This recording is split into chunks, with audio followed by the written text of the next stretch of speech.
They say every house has a story. Some are filled with joy and laughter, while others hold secrets that are better left undiscovered.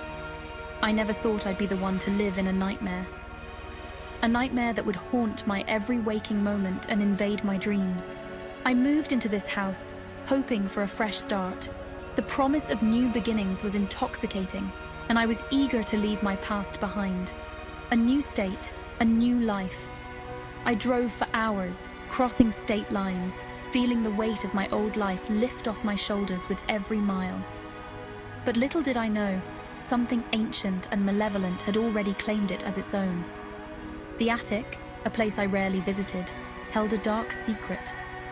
It began subtly, a creak here, a whisper there. At first, I thought it was just the house settling, the old wood adjusting to its new occupant. I shrugged it off as the house settling. After all, old houses make noises, right? It was easy to dismiss the odd sounds as nothing more than that. But at night, the dreams started. Vivid, terrifying dreams that left me drenched in sweat and gasping for breath.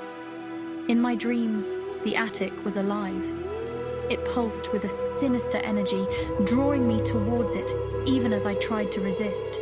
The air was thick with dread. Every breath felt like inhaling fear itself, and I could feel the malevolence seeping into my very soul. I saw it, a dark, twisted figure with eyes that burned into my soul. Its presence was overwhelming, a suffocating force that left me paralyzed with fear. Every night it grew bolder, stronger.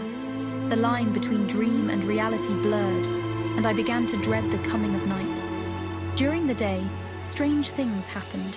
Objects moved on their own as if guided by an unseen hand. Objects moved on their own. Whispers echoed through empty rooms. The house was alive with a presence that was both unseen and deeply felt.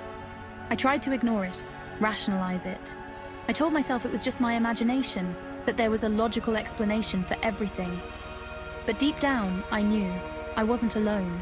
The feeling of being watched was constant, an ever-present weight on my shoulders. I spoke to others, those who had experienced similar hauntings. Their stories were eerily similar to mine, filled with the same sense of dread and helplessness. They warned me, never confront it, never acknowledge its presence. To do so would be to invite it further into my life, to give it more power. The final night, the dreams became real. The boundary between my waking life and my nightmares shattered completely. It wasn't just in my sleep.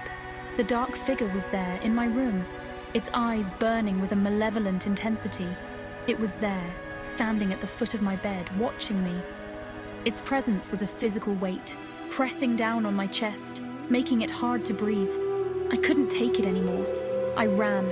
I left everything behind. The fear was too much, and I knew I had to escape. My clothes, my belongings, my life. I abandoned it all in my desperate bid for freedom. I promised myself I'd never return. Some houses have stories that are better left untold. This one has a nightmare that continues to haunt the empty halls and dark corners. And it's still there, waiting, watching for the next unsuspecting soul. The demon in the attic, forever lurking in the shadows, ready to claim its next victim.